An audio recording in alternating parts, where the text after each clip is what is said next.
All right, here we go. You're on a fragile stand, so hopefully everything will stay very still as long as I don't bump stuff. So good to see everybody again. I thought I'd jump on and give a quick update on the CSW Dallas event. Uh, that was last weekend. Lots of fun. Started on Friday or Thursday night, I believe, and ran through Sunday evening. And the great news was that it was almost literally a 24/7 kind of event. So if you wanted to keep playing late through the night, you could.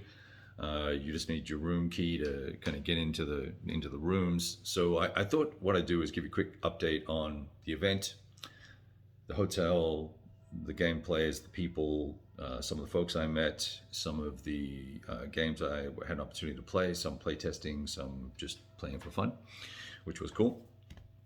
And that reminds me, I need to make a note before I go any further about a gentleman's name so I don't forget it. Right. Now, let's see. So I was at the Marriott in Dallas, or in Allen, Texas, actually. And beautiful, lovely format, clean, pristine rooms, great foyer area, really cool bar area, relatively inexpensive food for the fact that it was a convention Marriott. It could have been worse, right? It's hotel food, so it is what it is, but pretty tasty, and actually full decent bar services as well, so you can get real cocktails and all that sort of good stuff. Challenge they had obviously is they're trying to hire 68 staff. They didn't have a lot of people on hand, so service was a little slow, and they also had a lot of other events going on, which caused in one evening in particular massive backup at the bar. I think there were four people deep in one server, so poor lass was like totally overwhelmed. But other than that, smooth sailing the whole time. Everyone was very helpful. Lots and lots of coffee and tea and fresh water everywhere for people to get access to and stuff like that. And the con was kind of spread out over a couple of different rooms. And I felt that, or expo, I guess it's technically called. I found that to be really good because you could meander from room to room. Each room was relatively quiet because it wasn't 130 people trying to jam into one space, and with everyone talking just even quietly at the same time, the hub level tends to go up. So I really enjoyed the more intimate, quiet spaces. Lots of spare tables, lots of comfortable chairs to sit on.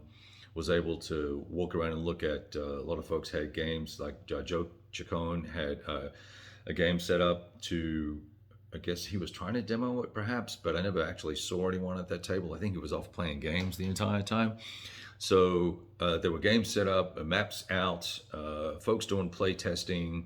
So there's a double Labatai. The new Labatai title from Marshall was out, being played with playtest components. Looked beautiful. It's set in the winter, and I can't remember the name of the battle, but there are folks who are YouTubers who were there who were playing and play testing that will no doubt have video very soon about that, so you can check out those guys. And I'll probably put links in below this once I post this.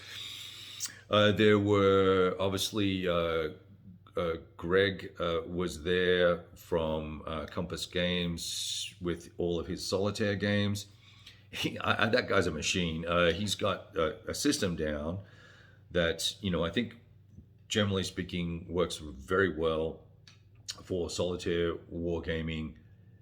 It's built off of the back of, I guess, the Hunter's system, but he has now deepened and expanded that solitaire game system to give it more flavor, and also I think offer some more career opportunities with the battles, right, or with the titles. So there was the American tank ace was there. I think the British tank ace was there. One of them I think was set in Africa, so I think that was the British tank ace was set in Africa, and there was other stuff there as well. I only managed to play 2 games with him. One was Blood and Sand, which is a gladiatorial battle game, card driven and dice driven. You're actually running a ludus or a gladiator school, and so that gives you the opportunity as the Lanista to buy gladiators, train them, educate them, repair them, give them medicine, stuff like that, build up their stats, and then send them into the ring and fight. So I got to play a couple of battles through that and had a lot of fun. Died both times. There were no thumbs up to save me. I was killed outright by I'm just having a look here. I think it was a Hoplomachus that took me out, and I had the dual swords, no shield, so I was a Dabacaris, I think is what it was called. But they have 1, 2, 3, 4, 5, 6. So I took notes. There were 6 different types of gladiator you could be, all the classic ones that you would see from all the movies and any history books that you might have read. So that's pretty nifty. I enjoyed that a lot. I could see that being, if it was at a con, I could see that being a fast playing side game. You could he actually ran a competition to see who got the most kills.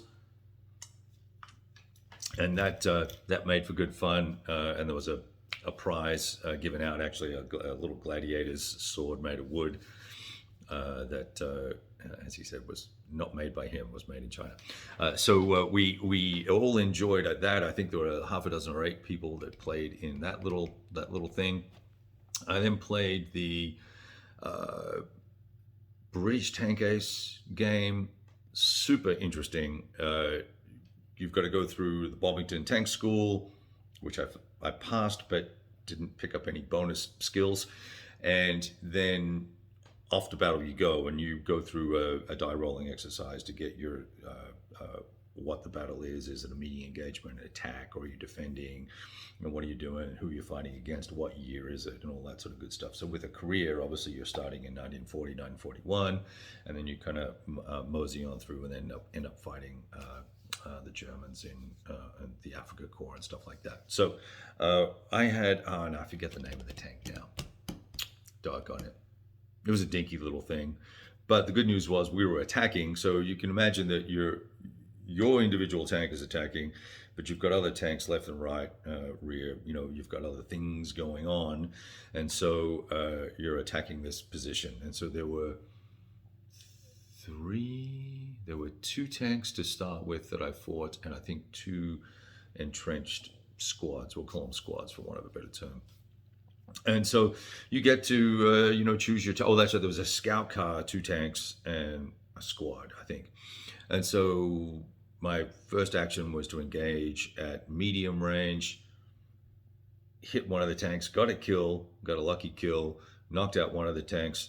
That then allowed me to close a little bit closer. We started firing at the next most dangerous element, which was the other Italian tank, which I think were T-14s, I want to say. I didn't make a note of that, but I took some pictures. I've actually got a blog post coming out on it, so you better look at all this. Everything I'm talking about here, I will have a write-up for. They're all written pretty much. They'll be coming out over the next couple of weeks, so I hope you'll enjoy those as well on the blog, bigboardgaming.com. So nevertheless, had a great fun with that. Scavenged the battlefield afterwards, took out all the enemies. Some reinforcements came from the Italians. We took out all those guys as well. I got shot at, but they missed. It's got a pretty simple calculation for penetration rates and things like that. It's a simple die roll and based on the differences between the penetration rate and the armor. I think that's roughly how it works. And then you go through that exercise of working out where it may hit and what sort of damage it does and all that sort of good stuff. So really another game that would be a fast player, and I could see you could do that in teams if you wanted to as well, or just set it up on the side table, kind of like you can do with Hunters, right? One of the great things about Hunters is you could always it takes up very little space. You put it to one side, you run your subs for the campaign or for the particular scenario, and you roll the dice every now and then you make a little note and you build a nice little narrative story. So really impressed with more with the the ability to start as a lieutenant and then graduate and move through building up ranks and picking up medals and things like that. So I got a DSO for killing 4 units or something like that. So whatever, right? So that was super cool fun. I had a quite a long chat with Bill. I think it's Bill Cooper, William Cooper, about Beneath the Southern Cross, and that's kind of like flat top on steroids with a deeply expanded sequence of play, more technical detail, more aircraft detail, more ship detail, uh, individual aircraft. If you play the campaign games, there's lots of logistics involved. There's activation points to get things, into the battle, as the case may be, and it's pretty heavily focused on the air, sea, and naval combat functions. And I have quite a long blog post on that. And rather than me telling you all about it now, I would just suggest when it comes out that you have a look at it if it hasn't already come out. I may have posted that already.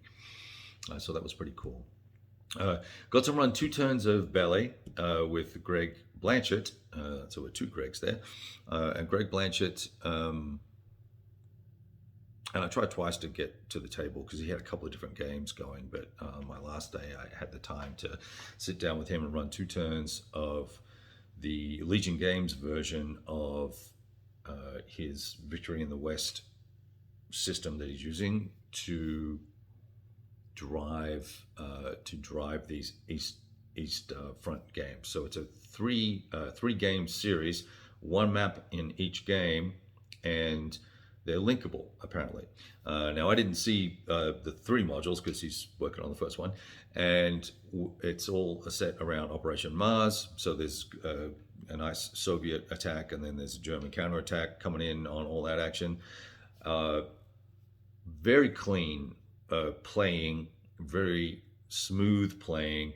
Enjoyed the fact that there are now 4 steps to most units, and with the variable combat factors with the chip pool for the specific units, you have on one side of the strength counter, you're going to have a full strength, and then you rotate it, and it'll be 1 step lost, and then you flip it, and there's 2 more chances to lose a step. And some even have 5 steps because then you can go down to a cadre, right? So that gameplay for me, and just skimming through the rules and looking at the charts as we played, felt very intuitive and very comfortable. If you've ever played the older SPI Victory in the West titles, and you can go look those up, and if you don't know what they are, if you've played those, you'll be very comfortable with this. And I think what Blanchett has done is pulled, because with Full Blau, we kind of went off in the deep end with Victory in the West and tuned and expanded the system and did more with it, right? Whereas here, I think he's kind of cleaned things up and tightened things up and made it much more simple to play and cleaner and faster to play without losing a lot of that technical, without losing a lot of the flavor, I guess, of the combatants and the capabilities of the different units. So you got to have your combined arms, you got to have your artillery. If there's air, you got to use your air to get the right odds to do the attacks. Both sides are going to suffer, generally speaking, during these combats. It's not often that, unless you're at very high odds, it's not often that you're going to just get away scot-free without taking some losses. So it's got a nice vibe to it. I really am excited about the potential for that one. I've got that on pre-order with Legion. I think the map and counters are excellent. I'm not 100% certain on the unit sizes that are going to be in the game, because I think what I was playing with was slightly bigger than what maybe Legion is going to be doing. But Legion does do the larger maps and larger counters anyway. So I can't talk authoritatively to what the actual map hex dimensions will be and the counter sizes will be. So anyway, way too much information on that thing. Enjoyed it a lot. I told you I played Tank Ace. I went there to play Angola. We got 3-4 turns in, and I hadn't played for quite a while, several years, and I felt that we were doing a few things wrong. We got to the evening, and I think other folks had other things planned, and so the game kind of broke up there. And then the next day, there was some interest in playing, but not enough to keep things going. So That ended up being packed up. We got 5 or 6 turns done, and I think we kind of half-assed it, I would say, basically. So I did learn that we did make some mistakes, because I then was invited into a large format map version of Angola and played with Brian Collar and a couple of his buddies. I only remember one guy's name now. Jesse was one of the people that I was playing with, and he was a noob. He had not played before, and he had the green team. I forget what they're called now. And anyway, I had UNITA, and so the communists actually won, and they won very quickly. So, and we were using these modified rules, and I questioned the balancing value of all of those rules being used in the game. And we're also playing against two sharks too. Brian Collar's played that game a bazillion times, and his buddy had played it a lot as well. And so we were getting schooled like a bunch of bitchs. You know what I'm saying? It was we got owned pretty hard, but it was really good fun, because we gave them a run for their money for a little while there. But anyway, that was fun. Obviously, with Brian Collar, he had his taking his new game, which now I can't remember the name because we're 16 minutes into this, but he has a title that's built on the Angola system, set in the American Revolution, 4 factions. Looks like a lot of fun. We talked about it a little bit, but not in as much detail as I was hoping. But nevertheless, good times. I think that'll be a fun and interesting title to keep your eye on and see where the playtesting progresses and how that evolves. MMP is going to publish that one. You know, the one downside to the trip was I didn't get a chance to talk to Chris Fasulo very much. We had a very brief 5-minute conversation. I was hoping to talk more because I'm writing an article about my gameplay experiences with DRK, Death Ride to Kursk. And I wanted to share some thoughts and ideas with him, and I wanted to share some comments that I'm going to make. But I didn't get a really chance to have that conversation. It was pretty succinct, I guess, would be the right word, because he was in the middle of playing. And then the second day, I think he packed up and left Saturday afternoon. And I was unaware that he was leaving.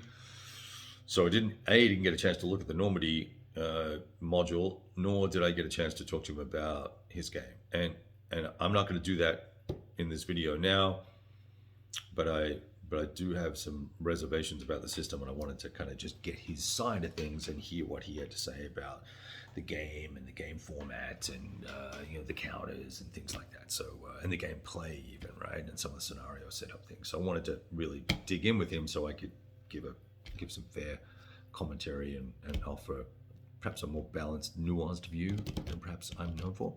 Not that I'm known for being a dick or anything, but just speaking my mind, right? Based on my experiences, which is what it is, right? So let's see. I bought some games. I had sold Mantanakal TCS, the Tactical Combat Series. I bought that back. It was $10. Couldn't not buy it. It was in shrink, and I had just talked to somebody about something about Guadalcanal, and I was like, oh man, I need to get that game back in my stable and keep that, even though I'm moving. So that was bad. And then I bought another game. I got 3 maps. I picked up this Napoleon's campaigns. Oh, by the way, I don't know what the problem is with Decision Games. I think it was Doc Cummins is one of the guys that owns it. He was grumpy. I mean, like that dude couldn't put a smile on his face to save his life. And a bunch of people playing his games, he didn't stop by and say hi and ask him what he thought. Didn't ask anyone what they thought of the titles or anything like that. It was really kind of disappointing. He was kind of in a pissy mood, I guess. Maybe he's on the you know what. Bought this one as well, a Normandy map. And then Operation Overlord maps. I know it's the same battles, but different. This is the campaign, and this is the June 6th landings. So I'm looking forward to finding some space in the new home when it's eventually built to jump in and put them up in some frames and have them up on the wall because they look pretty slick. People were awesome. I had been told that, the CSW Arizona is a bunch of old fogies, even older than me, and they're all grumpy. I found the crew there to be fabulous. Everyone was super friendly, very welcoming, people let me ask them questions about what they were playing and what they were doing. There was a lot of chit chat. I had several people buying me drinks, most of which I think I got to return the favor, except for Martin Spetz, because the bartender was overwhelmed. So I owe you a drink, buddy. But much appreciate the conversations and the camaraderie that goes into the hobby, right? We had a pretty broad group. It was obviously weighted to the older generation of wargamers, but there were a lot of younger wargamers there that were under 40. There were a couple of ladies there. There were a lot of people interacting and playing together. As I said, there was 1, 2, 3. I think there were 4 primary rooms and there was a lot of broad array of games being played. Everything from Fields of Despair, which got a lot of runtime with folks, Powers of Glory. Then all the old Panzer Group Guderian was out there. As I mentioned, Death Ride Normandy, La Bataille. Obviously, Angola was played. There was lots of Third World War being played, lots of the Russian campaign being played, Compass games. And I know that John's sort of affiliated with Compass and all the rest of it, but there were a lot of Compass games being played there, a lot of the old SBI games, some of the reprinted SBI titles from DG. The vendor hall, the vendor hall was small and cozy and intimate and expensive. I found that everything was pretty much list price. There were no real deals to be had there. The deals to be had were in the trading room, which was this glass room, and I put my stuff out to sell. And I appreciate everybody who jumped in and bought things, because I'm trying to clear out stuff for my move. 1st of June, didn't sell as much as I wanted to, but sold a lot more at great prices. Folks were very pleasant. There wasn't too much haggling going on. I bought a copy of Blitzkrieg. I mean, I am such a sucker for this game. I've been looking for a copy of it. You've got that, so it's reversed because of the camera. Oh, it's upside down as well. I've been looking for a decent copy of this game for a long, long time, and it is estate sale. So what you get is what you buy is what you get. It's missing 2 counters, but they're replaceable via the breakdowns from the advanced game. But the map is in fantastic shape. The box is perfect, and I'm super happy with that for $7.50. And then I must have bought one other title. What did I buy? Because it was $15 for 2. Bought something else. Oh, that's right.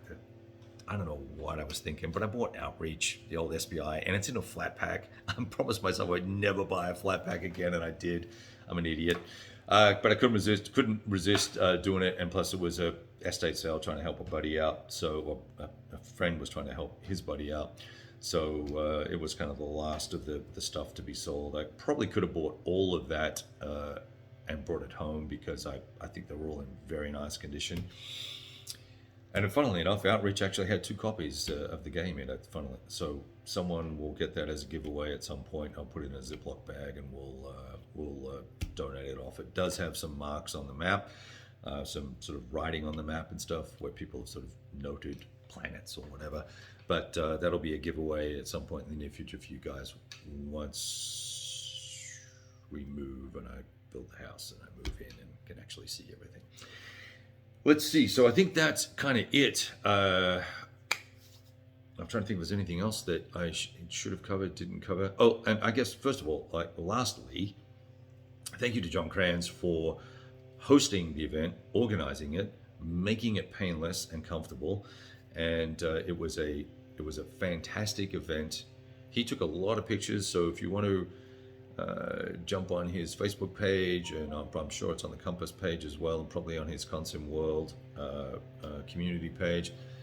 Lots of good stuff there. Lots of happy faces and people playing. I appreciate everybody that had a chance to hang out with and interact. It's nice to put faces to icons or what do you call the things? Avatars, people's avatars. So it was nice to put those faces to names and things like that. So enjoyed all the conversations. You're all fascinating, interesting people, and I enjoyed it a lot. All right, I'm going to let you go because it sounds like the people are here to cut the grass, and it's going to get loud. Ciao.